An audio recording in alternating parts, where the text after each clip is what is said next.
Hey, John. Hey, Ravin. Thank you for being on the podcast. How are you guys? Great, thank you. How are you? Fantastic. So I've got two people here. I think the best way to run this is to make sure nobody talks over each other. I'll ask a question and I'll lead it into someone to start the response, and then the other person can follow up. I think that's the best way to do it. So I want to get right into it because it's an interesting topic you guys covering. And I know with COVID coming through and all the changes in the workforce and so on, we're seeing a disaggregation and disintermediation in terms of the way work is managed. So starting with Ravin, what are some of the big trends we're seeing in the way work is defined and the way it will be defined in the future? Yeah, it's a really good question. I think going back to your comment a second ago, this pandemic has really accelerated so many trends around the future of work. Back in June of 2020, Satya Nadella said that a 2-year trend in digitalization had been accomplished in the first 2 years of the pandemic. And I think the implications for the future of work, as John and I lay out in our various writings, are far more profound, because it's not just digitalization that is changing work. It's also this other force called the democratization of work, our growing ability to rapidly decouple work from its traditional confines of space, time, and structure. And I think that's really at the heart of this pivot in terms of the world of work, this quest for agility. And as we've written about in Work Without Jobs, the need to consistently look for and experiment and test for ever more agile ways of working with much greater flexibility, much greater agility, much greater resilience. And so I do think we have seen this tipping point in the world of work. And we're going to see that just continue to accelerate. And we hope that our writings will be helpful to business leaders who are looking to stay relevant as work is changing. Ravin, I'm going to come back on some of those comments you made. They're quite interesting and I'm going to build on it. But let's get John's view on that question. Yeah, I think Ravin has really captured it. I think for me, what I experience is that many leaders are encountering what I might call the edges. So they're doing automation and they don't really have a language for it. Yes. But their dilemma is that we were sold automation because we thought it would neatly replace these people in these jobs, and we'd redeploy that many FTEs to something else. That's a real good example. Another one is we're facing a shortage of certain kinds of work, nurses, cybersecurity, et cetera. And those shortages were calculated by assuming we have a job called, let's say, cybersecurity engineer. We need people that are fully qualified to be in that job, and they need to have degrees that qualify them. And if we run the numbers using those assumptions, we come up with millions and millions of a shortage. And so we can't fill our jobs. Automation is different than we thought. Those are what we hear from leaders, but they have no language. They're not asking for a work operating system that would let them atomize the job and deal with it at the task level. That's often what they need. And so that was part of the reason for our latest interest in writing a book that would bring that to the fore. I haven't heard the term work operating system before. So, John, do you want to explain that for the audience? Sure. I think the analogy that we use, I think you have heard, I think everyone will have heard the word operating system as it refers to computing. Yes. And if you go back to the beginnings of operating systems and look up how they worked, I'm old enough to have been in the days when there were these cards that you typed on and punched holes in them according to the command you wanted the computer to execute, and you fed them in. But even early PCs, the operating systems worked one job at a time. You put a word processing program up and the computer worked on that, and then you closed it and you moved to a spreadsheet. Now today, of course, it looks like everything is being done simultaneously. That cat video you want to watch is in one screen, the spreadsheet is in another, the word processing is in another. Actually, the CPU time is still one thing, but it's been sliced up into nanoseconds, and it can go across all those applications with 10 nanoseconds per application sequentially. So what you've done is you've deconstructed the CPU time to allow it to do tiny tasks. And that's how the current operating system solves the problem of the need to operate everything simultaneously.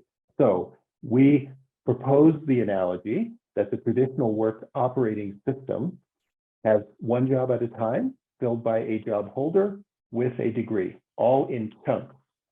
What we're proposing is that we deconstruct or atomize those elements.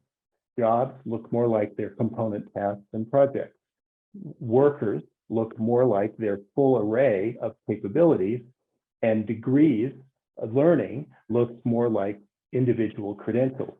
At that atomized level, now that you have divided everything up, you can find options that simply aren't available if you're using an operating system that says we have a job that must be filled by a job holder with a full set of qualifications. Okay, so that's very interesting. I'm going to paraphrase certain things for the audience to make sure they pick up some of the key points here, and obviously correct me if I miss some of these things. So the basic premise here, and it makes a lot of sense to me because I'm seeing that with other clients as well, is you break down tasks into its maybe subset of activities, but different actors are involved in fulfilling that task rather than having a worker defined as a marketing manager handling everything for marketing. So coming back to Ravin, so you work at Mercer, which is one of the great consulting firms. What are you seeing with clients in terms of making this transition? What's happening on the ground practically? That's a really good question. So at Mercer, I take care of the transformation business globally, which is a fairly large, diverse business. Yes. That's all about helping organizations transform, or given the forces that John and I have just been talking about and the opportunities before them. And what we're seeing with many organizations is, coming back to your opening question about this pandemic, right? The pandemic has created opportunities and challenges that were unanticipated in so many different ways. And I think for many organizations, it's really become this tipping point towards going towards, whether it's our words of a new work operating system. I think, as John said, nobody comes to you asking for a new work operating system. Yes. But I think there is just this recognition that it has to be different. We have to do things in a fundamentally different way because the legacy ways of working are just not happening for multiple reasons, right? One is, and we're seeing this with what's been called the Great Resignation, or labor shortages, that the workforce is fundamentally not signing up to that legacy one-size-fits-most deal that is typically configured and predicated on the notion of a person in a position, or on the notion of jobs, tied to job holders. I think that's one side of it from a supply side perspective. And then I think from a demand side perspective, just this growing recognition that the way work is being done is just not agile enough to respond to the growing challenges of the competitive environment, the geopolitical environment, or the social environment. And so you've got this confluence of forces that are causing companies to step back and say, it's not just about incremental change. It has to be about something fundamentally different that is going to take a lot more friction, a lot more sand out of the gears than how we might have traditionally sort of transformed to look for incremental gains at the margins. So that really seems to be at the heart of some of the questions that we're hearing from clients is, help us reset culture, help us reset the business model, help us reset the way we connect people to work, help us reset our mindset of how we think about automation within the context of this environment. I like that. Previously, we've seen companies respond to these demands from the market by simply paying more and increasing benefits. But what you're saying is because of the Great Resignation and COVID, that's not enough to keep employees anymore. You have to do some fundamental changes or make some fundamental changes in the way you not just hire people, but the way you deploy their skills into the marketplace. So coming back to you, John, are there some good examples here of companies that are doing this well, have started this process? Yes, I think, we were fortunate enough to encounter a lot of examples as we put together the book. And so let me give you one and give full credit to our colleague, Greg Hill. This one comes from a healthcare provider, a regional healthcare provider in the US. And I think it's a good one because it walks through almost everything we talk about in the book. Yes. So just as I said before, think about nurses this time. Yeah. And the economists will go and they will calculate a nursing shortage of at least 1 million nurses by 2022. And again, as I said, in order to make that calculation, you have to decide the units you're going to use to add and subtract. And the units are an intact nurse job filled by a fully qualified nurse with a degree from a college. And at every point in that supply chain, you say the nursing jobs are exploding.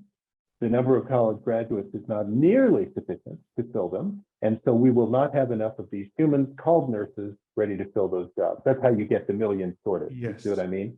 Now, here's Providence Health. Here comes COVID. Not only do they need more nurses, but of course, COVID has accelerated that need. You can think about the nurse job as a box with things like intubating patients, caring for patients that are very, very sick, but also taking temperatures of relatively stable patients, checking in on patients to say, I'm okay, doing scheduling for the entire nursing staff. Well, if you think about that, Providence said, let's melt the nurse job, let's deconstruct it and let the pieces flow out. Would we put them together this way? And they said, we can take what they call top of license nursing tasks, intubating patients, caring for severely ill patients, et cetera. Those should be in the work of the nurses. Taking temperatures, checking on well patients, those tasks could actually be done by people we previously called maybe receptionists. And so now the receptionist job melts and it absorbs some of that. And then what about this scheduling thing that takes a day or two for a nurse? There's a thing called automation. We can melt that task and flow it over to a scheduling software with AI that takes the task away or makes it literally done in minutes. And then the interesting thing for me is, well, we still have a great deal of that top of license nursing work to be done. Again, seriously ill patients, et cetera. Is there another source for that? Well, we have these people in jobs called hospital administrators, chief operating officer of the hospital, chief financial officer of the hospital. They're actually former physicians. Let's get them relicensed and they can flow to the work on the floor 1 day a week. So now we have top of nurse license work being done by physicians whose quote unquote job is to administer the hospital. So you see what I mean by in a sense melting and allowing these parts of the work to become more fluid. Providence essentially could reset this notion of a shortage and think of it in very different now atomized units that don't require a job. And then of course we have examples like that where a distribution center is automating. Again, we used to have these jobs of people doing picking and packing, et cetera, in the distribution center. As we automate, automation takes on perhaps first just the picking of very easy things, then it starts transporting things around the floor. And as we talk about in the book, in that example, you end up having to perpetually kind of deconstruct and then reinvent the work as automation progresses, because you really still need the people, they just work differently. And sometimes retail store employees flow to the distribution center because COVID reduced demand for employees on the floor of a store, but increased demand in the distribution center. Those retail employees don't take jobs in the distribution center. They take a gig, a project, where they come over for part of the time and do part of the work. So again, you can see why Ravin and I were struck by how you can't really see these options and these patterns if the operating system is restricted to jobs, job holders, and degrees. Instead, you hear a lot about, but that's not my job, for example, when people need to flow, or I wish I could help, but it's not in my job. And that was kind of the motivation for many of the examples that we saw. I like this example. When I was reading the book, Work Without Jobs, what struck me is that to be able to accomplish this, you would need a very finely tuned system to be able to coordinate all of these tasks, or it could become burdensome for employees.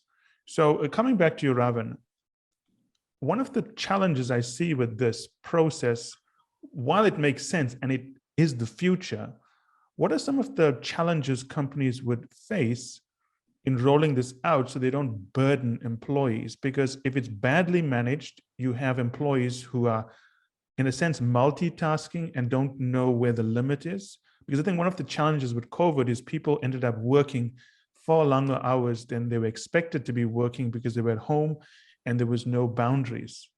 So how do you coordinate this? How do you roll this out in such a way that you take the health and care of employees into consideration? Yeah, so I actually think the new work operating system we're talking about, and I'll just talk through four of the principles to sort of give you a sense of why I'm saying this. I actually think it sets itself up much better for us to create a much more humane and human-centric approach to work, because by looking at the combination of tasks and starting at the task as that fundamental building block, we get to sort of aggregate up with and build in learning into the flow of work. We get to build in space and time into the flow of work, as opposed to today. I think what we see is the job is defined as this finite thing, right? And there is this tendency to cram as much as possible into this notion of a job, because the way people think of jobs is they keep adding to them. In my 30 years of consulting, and I've worked with two very large organizations that have two of the largest compensation databases in the world, I have never seen a job description get smaller. If anything, that is true. Yes. Over the course of the last 10 years, we've seen job descriptions explode exponentially. And it's one of the reasons why I think, by moving to the task as that sort of atomized element, right, that we start with, you get to be much more responsive to the human need. You get to be much more responsive to the evolving need of the business. So maybe I can just talk through the four principles here, because Yes, I think please. they help shed light on why John and I think you've got an opportunity for a much more human-centric and humane approach to work. So the first is, as John has alluded to, starting with the work. So the current and future tasks, not the existing jobs. So kind of transcending that legacy of jobs as a starting point. Secondly, unlike many, the approach of many towards automation, looking at achieving the optimal combinations of humans and automation, asking the question of where are tasks substituted versus augmented versus transformed, or where new human work is created. Very often, as you well know, the automation conversation becomes very binary, right? If I'm leading with automation, I'm typically looking for what jobs or what work can I substitute. Yes. I don't often see the augmentation or transformation.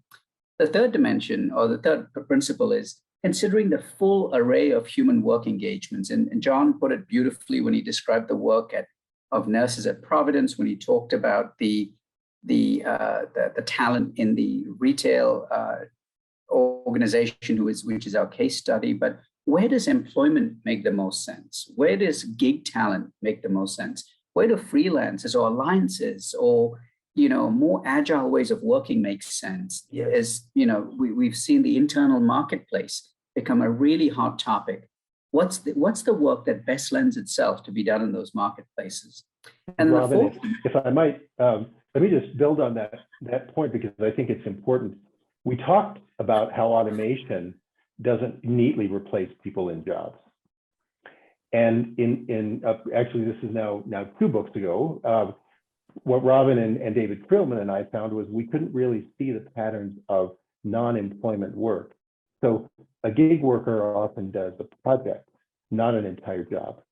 And so again, the system needs to be broken up to see those projects, and then you can see options for contractors, gig workers, et cetera. And then, as Ravin said, if listeners wish for an example, simply type into a search engine internal talent marketplaces, and you will see these are platforms where leaders can post a project and employees can volunteer to do that project in addition to their job. And look up Unilever's experience with it, called UWork or their Flex system, and you'll see statistics on thousands of what they call hidden hours of work that were available from employees who are passionate about a project.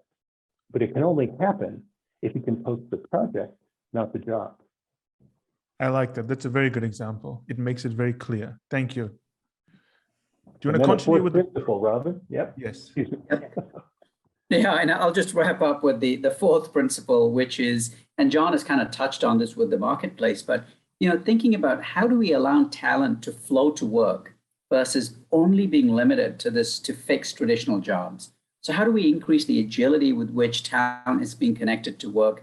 And I think this has probably been one of the more interesting and positive outcomes of the pandemic is as companies look to respond quickly to changing and differential impacts of the pandemic on work, getting talent to move from being focused on the corporate office to now dealing with work in the contact centers, which we're seeing a spike in work.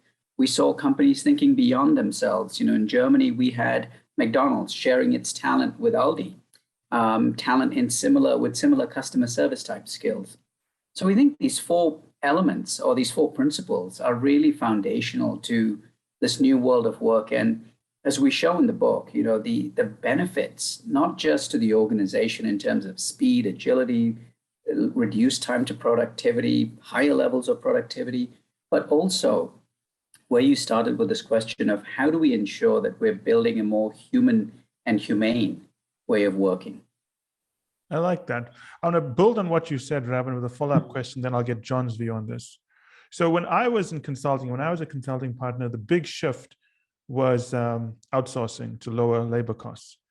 And then when digital became something that executives saw as a way to lower labor costs even further, they looked at digitizing entire portions of the workforce. That became the big trend. But listening to what you and John are saying, it seems as if a big part of this is not replacing labor with digital, it's augmenting labor with digital. So what has caused that shift? What has caused management and companies to focus on augmentation, or are you saying they should be focusing on augmentation? I think it's both. I think it is the thing we talk about in this book is the need for organizations to have the capacity and capability to perpetually reinvent work, to perpetually be looking for those opportunities to substitute, whether it's with robotic process automation or RPA, or to substitute with a gig worker. Where are there opportunities for augmentation with potentially artificial intelligence or machine learning? And then where is there new work that's going to be created? So I think it's all of the above, but you don't get to see the signals. You don't get to see the opportunities if you only denominate work in terms of jobs. It's only at the task level that you see these opportunities to do all of these things. But the more important thing is to have the capacity to perpetually reinvent, because where you started with this question is, there is the old operating system is kind of a one and done, right? Yes. I've designed a job. I'm just going to go now fill it until the person who's in it now leaves. I'll go find someone else and I'll fill it and I'll keep making it bigger and bigger and bigger. Yes. Now what we're saying is all you're doing that way is perpetuating, labor costs, perpetuating stress, strife, conflict, and dysfunction in your operating model. But if you can have the mindset and culture to perpetually reinvent, then you start to create, your ability to sort of constantly raise the bar. But it does require, a culture, a mindset, and a tool set of all of your stakeholders, employees, HR, leaders, to buy into this. And I think that's where the real work is. Yes, and I like this way you summed it up there, because if you think about the way we think about work today, and if you look at an organizational chart, it lists work roles as opposed to activities and projects people need to be delivering. Mm-hmm. And that forces people into these buckets of activity, but there's no real outcomes focus. And I think that's what's missing in the current structure. So, I remember when I was a consultant and people started using laptops to build financial models, and there was this real fear that it's going to put consultants out of jobs, but it didn't do anything like it. In fact, it freed us up to be more creative. So, building on that, coming to you, John, what are some of the opportunities here? Because a lot of people are always afraid when you talk about digitization and replacement of workers and augmentation. They think it's the starting point of replacement. But let's talk about some of the opportunities. What are some of the big things we're seeing companies doing right here? Well, yes, I think I think it's a really good way to put it. We need to definitely shift the conversation toward the opportunities for enhanced work rather than the threat of replaced work. Now, let me say, I think very often the mindset is about replacing and about saving money with automation. I think it's a fair thing to say. Ravin may have more experience than I do on this. He's more in the field, but I think that's how automation is sold. The reality, of course, is that it can create terrific opportunities. We, in our previous book, and we touched on it in this one, there's a case study of oil rig automation. And the result is that we take people off the oil rigs, and you could say, well, that's going to lay off a lot of oil rig workers. But it turns out that what you need after you've automated is you need those really smart, experienced oil rig maintenance people in a control room. And that control room can direct them to the rig that needs their expertise, and they can then virtually direct the robotic rig maintenance. So if you look at the way work is designed around oil rig maintenance, yes, there are no people on the rig anymore, but there are lots of those people with that expertise in a control room. You see lots of pictures on this on the web. So what we've done is we've taken the work of an expert, really smart individual about maintenance, and we've created a control center so that we can direct that expertise to any rig that needs it, rather than fixing them on only one. Same thing is true with bank tellers. There's another good example. Exactly the same transformation, where tellers used to be humans standing at a certain spot in a certain place, and now automatic teller machines come in. There's a study I cite very often by James Besson that shows that as teller machines increased, so did tellers. But the work has changed, of course. They're often virtual. They're much more assistants, et cetera.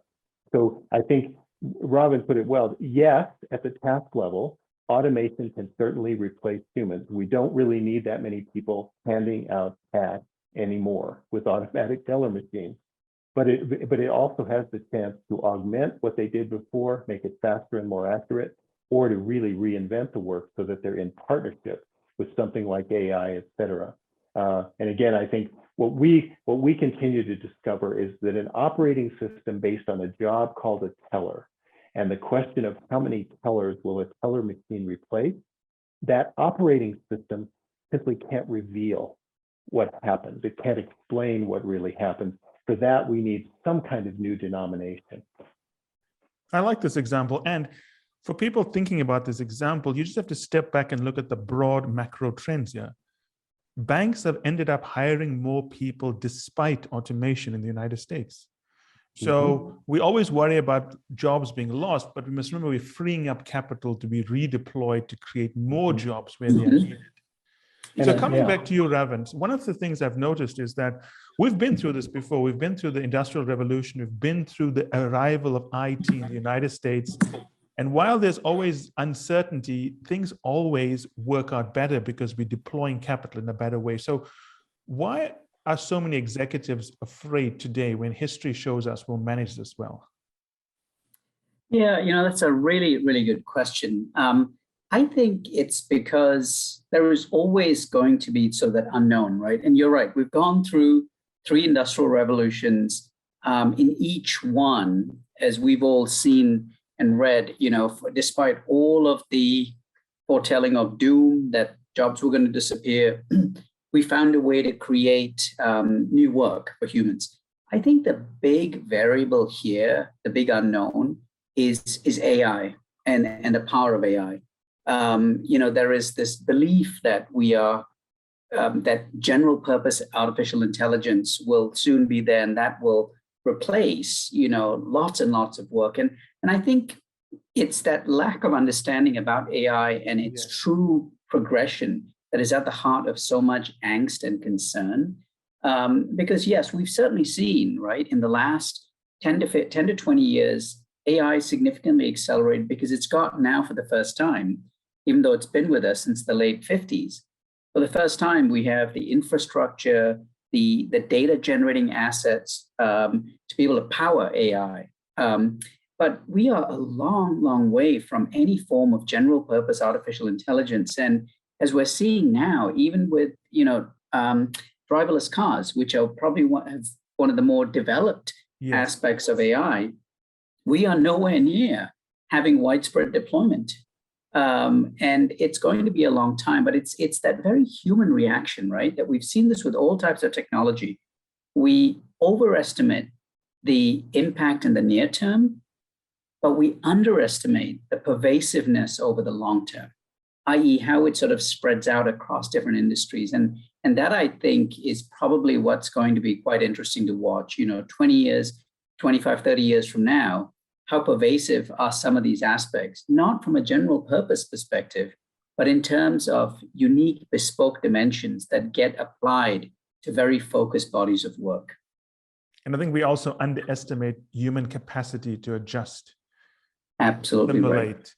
Yes. And learn from this. Even if we have fleets of AI-powered automobiles, we'll have new industries catering to them that will most likely require humans for maintenance and so on. So I can see the fear, but history shows us humans can adapt. So coming to you, John, building on what Ravin has said, why do you think there's such a fear of technology today? It's a good question, and I don't know that I could presume to get in the minds of those that are fearful. Of course, fear of technology has been around since, everyone goes to the Luddites, and yes, many people don't realize that when the first automatic teller machine was deployed at Lloyd's in London, the tellers would sneak out at their break and pour honey onto the keyboard. Whoa. Yeah, so it's, this idea that, it's going to replace me is quite pervasive. I think part of it is what we talked about, that let's see, let me express it this way. There's a website you can go to, and I don't remember what it's called, I'd have to look it up, but basically there are many of them, and you can type in your job title and it will give you a probability that you'll be replaced by automation. Now, the way sounds those like a very scary website. Yes, exactly. And it's sort of built, and I think it probably gets a lot of hits, and it's fine. I don't have any criticism of a website like that. But the way the research is done is that you can't really say whether a job will be replaced. The researchers, all of them at MIT, McKinsey, anywhere you see this, Accenture, have to break down the jobs into tasks and then look at the probability that automation will automate that task. And they mostly focus on replacing the human in that task. So that is kind of the approach, has been to start the question with how replaceable will humans be? So the probability you get is basically not that your entire job will be automated, it's the probability that certain pieces of your job will be automated. And if the total of those pieces is, let's say, more than 50%, then we say you're in danger of being replaced. But of course, the result will not be that you're replaced. The result will be that the automation is doing 50% of what you did. Yes. And the organization will still need someone to do the other 50%. So I think these things are framed, first of all, in the same way that I talked about the nursing shortage being framed as jobs and job holders, they're sort of framed as replacement.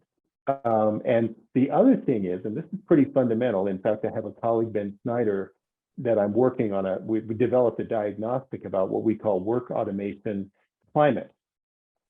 And what we get at in that measure is the support of leadership, the trust of employees in leadership, the rewards, et cetera, all focused on this idea of work automation. Do you feel your organization rewards you for engaging with work automation? Are your leaders supportive? Do you trust that the organization has your interest in mind?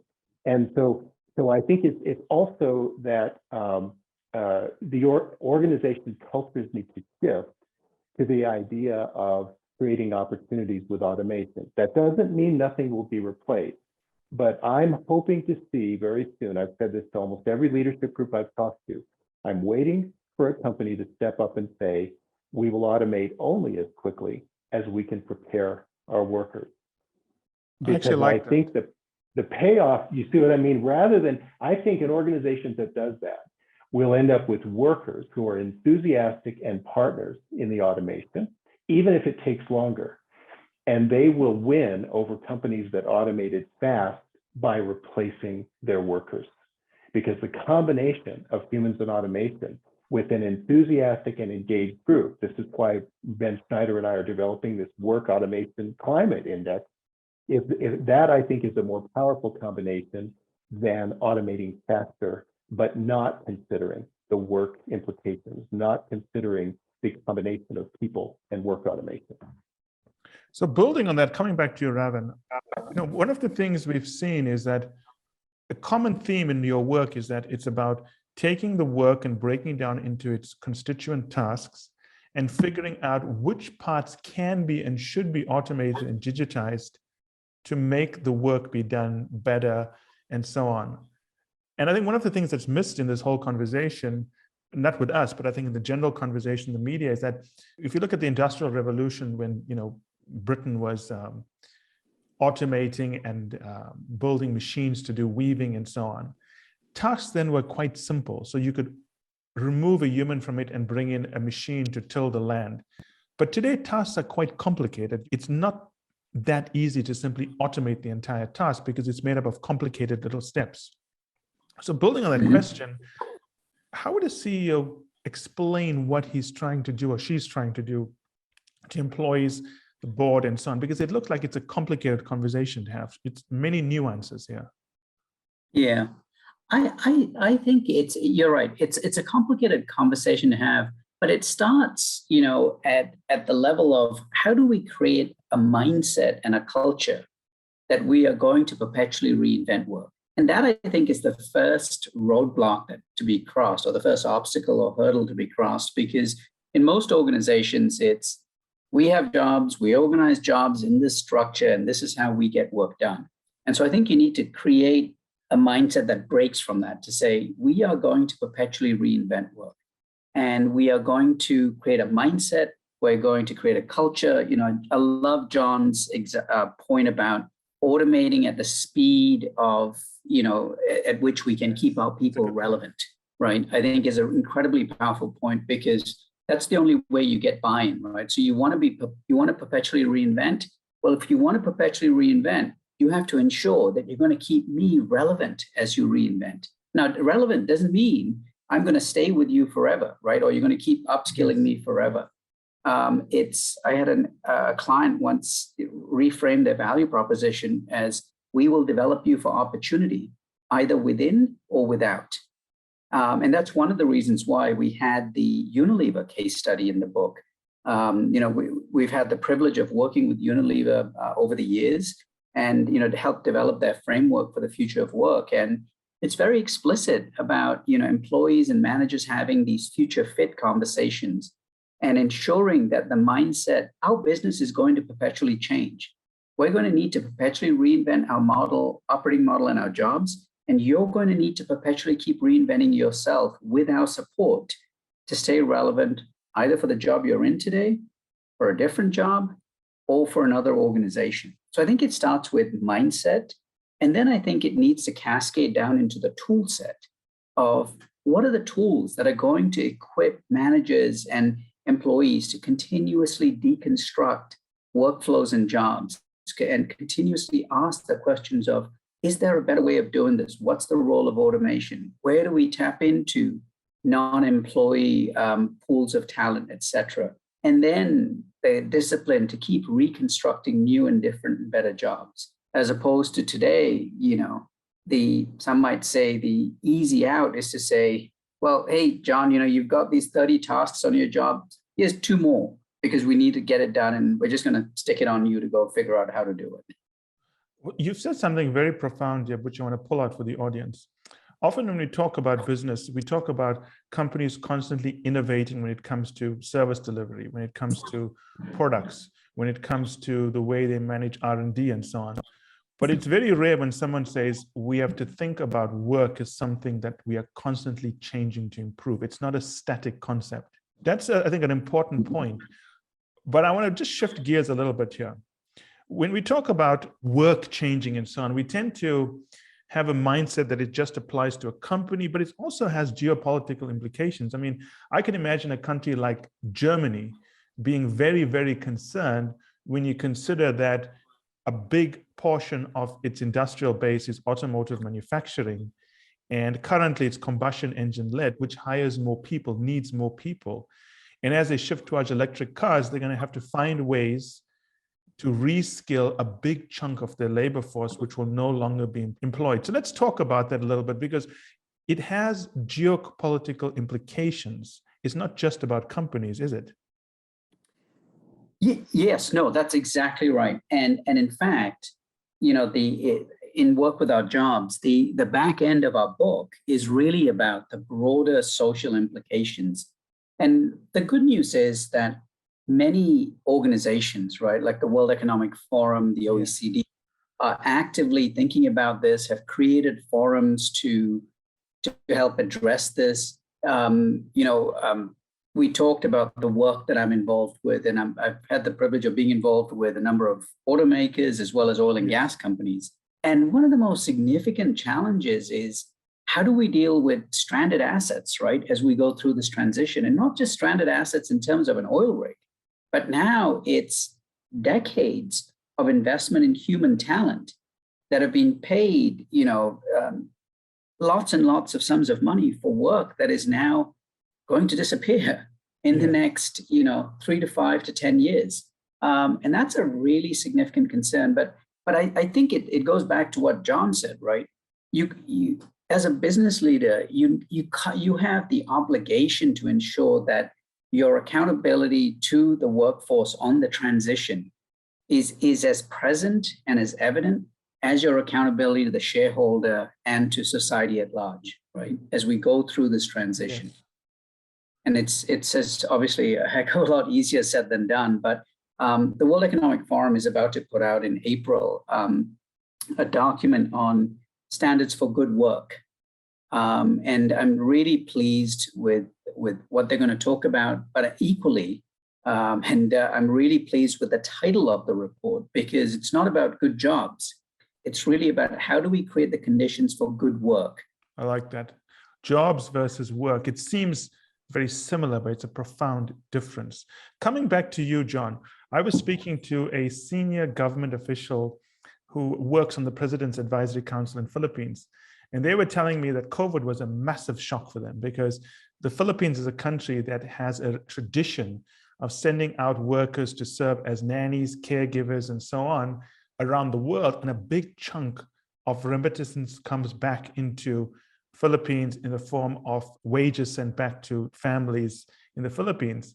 And what they're planning for is a future when the work that Filipinos do internationally is going to be automated and has significant implications for them. So let's talk through a little bit what Ravin was talking about, building it. How should countries respond to this? Well, I love that question for two reasons. One is it's a really interesting perspective on how work is global. So the Philippines issue is not so much about within the country of the Philippines, but about what we might call expats, right, all over the world. Yeah. The second one is that it's just interesting to me because you touched on caregiving as an arena of work. Yes. And I think in general, my own opinion is that caregiving is often an invisible kind of work. Its marketplace is not very developed. One of the things one would hope is that kind of work, and there's a lot of it, it's not just caregiving, but lots of work in the home, et cetera, would become elevated, would generate a marketplace, because we wouldn't need a job title for it, because we wouldn't need to have an employment contract in order to be counted. And so you can imagine that one result of what we're talking about, if we took the full array of humans' capabilities and the full array of things that they did, caregiving would show up now as a very big element of the workplace, even though it's rather invisible because no one actually writes an employment contract very often for that. So I think that when this all matures, one can imagine a sort of global marketplace that is defined more in terms of the capabilities and more in terms of the work than waiting for us to be able to define a job, et cetera. And I think then more generally, shifting away from the Philippines example and sort of the emergence of this invisible work, the principles and many of the reports that Ravin talks about would suggest that we'll move to some sort of a economic comparison with some countries having very friendly environments, like portable pensions, like a safety net that allows fluidity. So in the U.S., there's a great deal of fear about the lack of job security if we shift to work that is more project-based, more platform-based, like contractors, gig workers, et cetera. A lack of, and they're right, because in the US, retirement savings are tied to employment, healthcare is tied to employment, a good deal of your identity is the organization to which you belong or can name as your employer. And all of that begins to get very fluid as we start to think about this new work system. So I think we're going to see, again, we're going to see a real need for policy to consider, if we start with the idea that work is fluid, that work is more atomized, what are the social underpinnings that are going to allow that? Considerations of everything from basic income to how collective representation happens on platforms and other places. The World Economic Forum titled one of their reports that we cite in the book, Good Platform Work. And I love that because the platform to me, that like a freelance platform or a gig platform or an internal marketplace, that kind of platform is a good metaphor for a part of the work that is really kind of under address by a lot of policies. I'll just finish and say, for all of your listeners, every time I hear a policymaker say the words good jobs, I cringe and wish they would say, I wish they would say good work. Because as soon as you say that, you open up an entirely different discussion. Ravin, I commend you for your influence on getting that report from the World Economic Forum titled and focused on good work, and not the temptation to default to the word job.